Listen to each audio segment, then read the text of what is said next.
नमस्कार, प्रणाम। आप देख रहे हैं यश न्यूज़ बिहार। इस यश न्यूज़ बिहार में आप सभी का स्वागत है।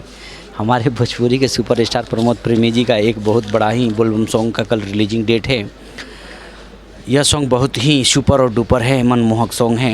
यह सॉन्ग कल सुबह 6:30 में SRK म्यूजिक से रिलीज होगा। इस सॉन्ग का टाइटल है भोला छाप टैटू। इसे प्रमोद प्रेमी यादव जी ने अपने मधुर आवाज़ से गाया है। बहुत ही ज़बरदस्त और सुपर डुपर सॉन्ग है।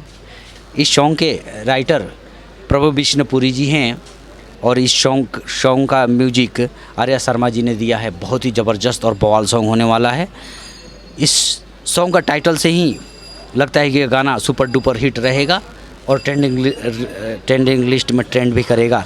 आप लोग का प्यार दुलार रहेगा तो ज़रूर ही फर्स्ट आवर में ही ट्रेंडिंग लिस्ट में ट्रेंड कर जाएगा। तो आप लोग कल ढेर सारा दुलार प्यार दीजिए, भूलिएगा मत। कल SRK म्यूजिक पर जाना है 6:30 में और गाने को ढेर सारा दुलार प्यार देना है। अगर आप हमारे चैनल पर नए हैं तो हमारे चैनल को सब्सक्राइब कीजिए। ढेर सारा दुलार प्यार हमें भी दीजिए ताकि हमेशा नए नए अपडेट के साथ आपके सामने रूबरू हो सके। जय भोजपुरी, जय बिहार।